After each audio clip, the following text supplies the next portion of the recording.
Welcome back to the Christian J Show, the Crime Chronicles, where we don't just revisit the headlines, we interrogate them.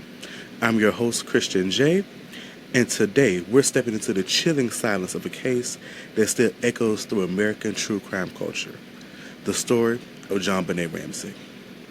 She was 6 years old, a child beauty queen, a daughter, a sister, and on Christmas night in 1996, in her family's upscale Boulder, Colorado home, she was murdered.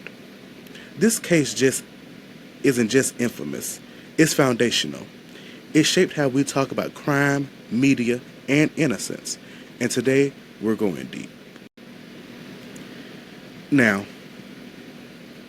I've been knowing about this case about JonBenét Ramsey for a while now. And it was one of the cases we talked about or kind of covered when we was in forensic science. They was talking about crime scenes and how stuff could be tampered with.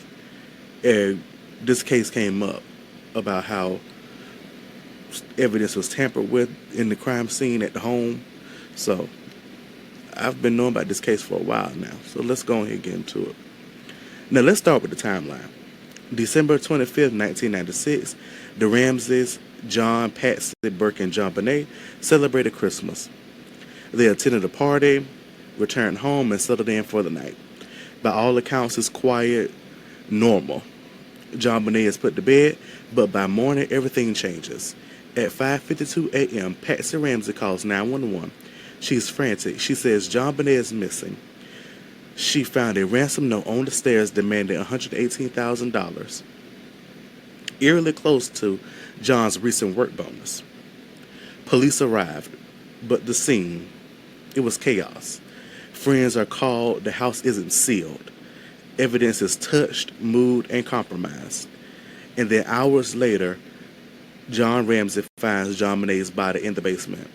She's covered with a white blanket, her wrists are bound, there's duct tape over her mouth. She's been strangled, there's blunt force trauma to her skull. And a paintbrush and cord is found around her neck. So basically a tie. Somebody took stuff from paintbrush and a cord and tied it around her neck.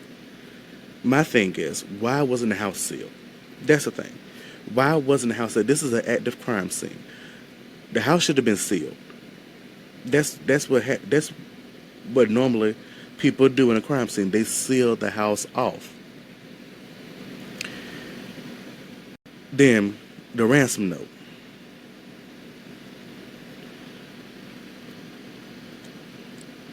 I always thought ransom notes were for like kidnappers. You know, kidnappers, they normally write the ransom notes. I mean, that's just what from reading up on kidnap cases and watching like Law and Order and Criminal Minds, all these crime shows.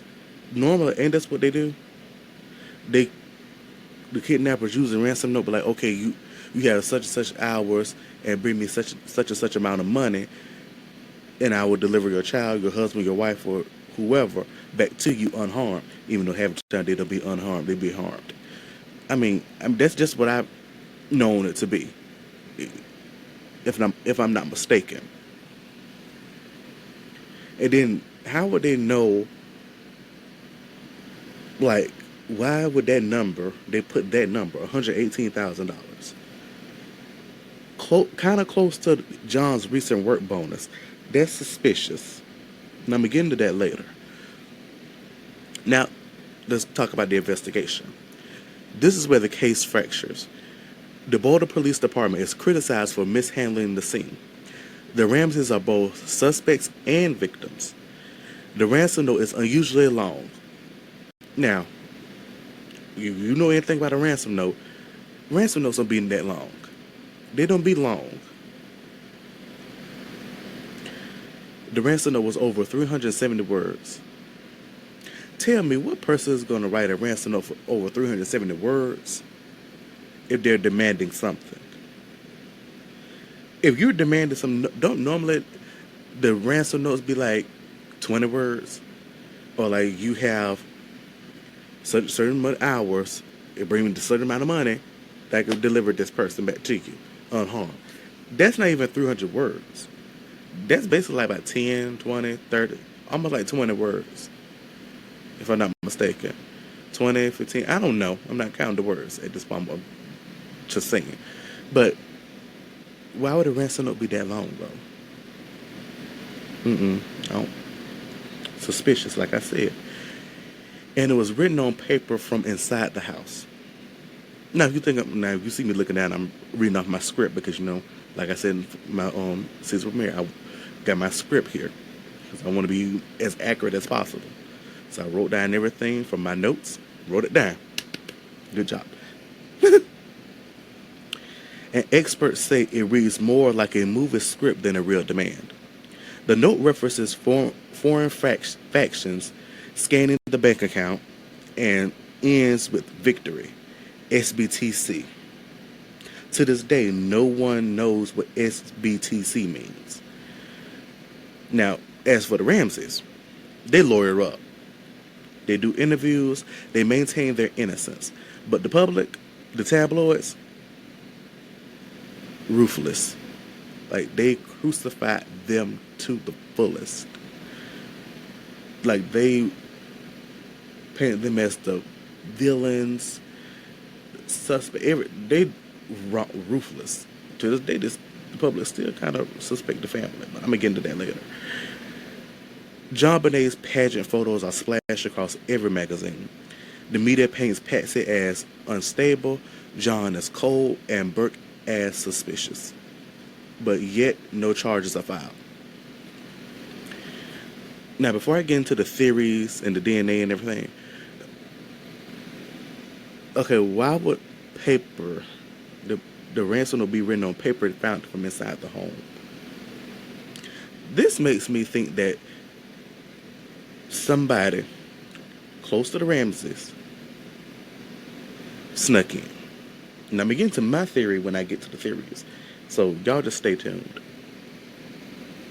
Now, as I said, let's talk theories. Theory 1, the intruder. Some believe an outsider broke in, wrote the note, and killed JonBenét. But there's no clear sign of forced entry, and the basement window, it was broken, but the cobwebs were undisturbed. And if you know anything about, if you're like me and you like watching crime shows like Criminal Minds or Law and Order, or SVU, all these crime shows, if you like me and you like anything about that, then you would know when a intruder breaks in, they're going to break in, they're going to mess up everything. But the cobwebs were undisturbed. If they broke in through the basement window, don't you think the cobwebs would have been tore down, would have been messed up? So we crossed theory number 1 off. The intruder, crossed that off because no sign of forced entry. Theory 2, the family. Others believe the crime was staged, that JonBenét's death was accidental, and the note was a cover-up. But DNA found on JonBenét's clothing didn't match any family member. And in 2008, the DA formally cleared the Ramseys based on the DNA. Now, the DNA did not match anybody in the family. It didn't match John, it didn't match Patsy, and it didn't match Burke. But like I said, some people to this day still believe that the family had something to do with it. So, theory 3, Burke Ramsey. This theory gained traction after a controversial documentary suggested Burke may have struck JonBenét in a fit of rage, but there's no physical evidence to support it. Burke has denied involvement and sued for defamation. So we can cross Burke off. But like I said, some people still think that the family had something to do with it. Here's my theory. Somebody close to the Ramseys, a family member, well, not a family member, could have been a family member, sister, brother on John's side or Patsy's side, or it could have been a family friend that knew that knew the family, was jealous of the family. That's what I'm thinking. They were jealous of the family, and they were jealous of JonBenét. So, this person, they said no sign of forced entry. This person had to have a key to the house.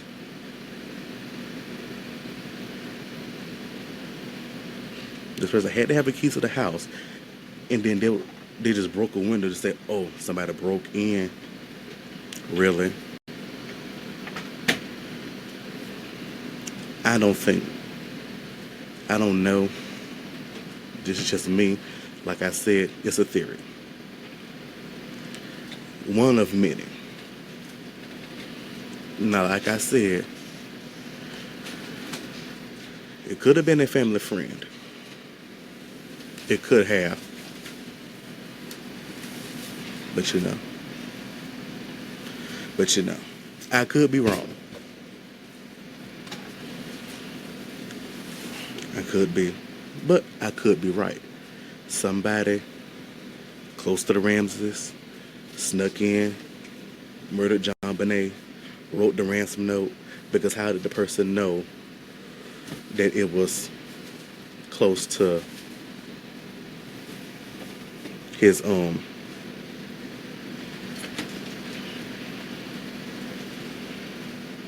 recent work bonus? How could they know? Makes you think. Now,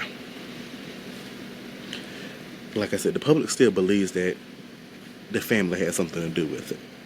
Even to this day, on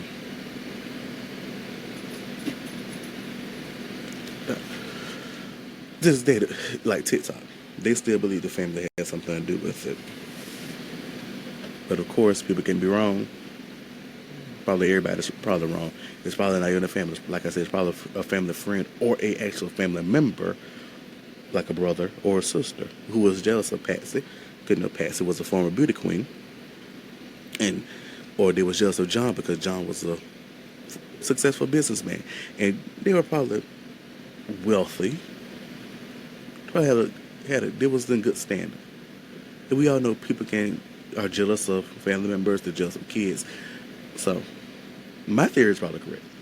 That somebody, that the family they all know, snuck in, killed JonBenét, wrote the ransom note, well, a 37-word ransom note, and then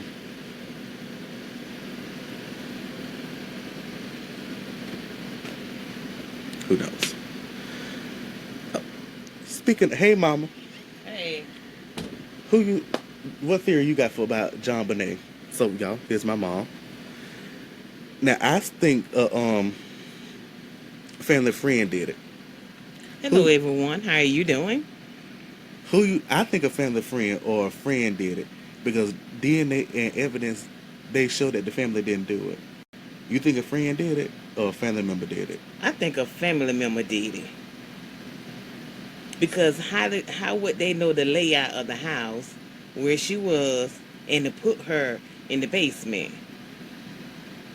That's where she was found, right? In the basement. Found in the basement. So I think it's a family member to me. I could be wrong, but I think it is. Right. Thank you, mama. You're welcome. So that was my mom. We look just alike. Okay. So JonBenét's case changed everything. It exposed flaws in the crime scene protocol. It showed how media can vilify victims and spark decades of speculation, documentaries, books, and Reddit threads. But most of all, it left a family shattered and a little girl's life reduced to theories. JonBenét just wasn't a pageant queen. She was a child. She loved Christmas. She played with her brother. She had a favorite stuffed animal. And she deserved safety. So, what do we do with a case like this? We remember, we question, we refuse to let the silence win. Now, next week, we're going into darker territory.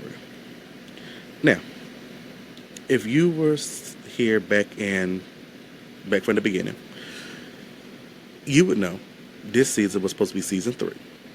But I put this season as season 4 because I want to be in the right mental headspace and the right mental capacity to talk about these cases, look at victim statements or crime scene photos.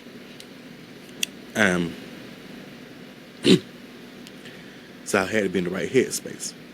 So back in season 2, I talked about Ted Bundy. And coming next Wednesday, the 8th, will be the story of Ted Bundy Part 2. Then that Saturday, the 11th,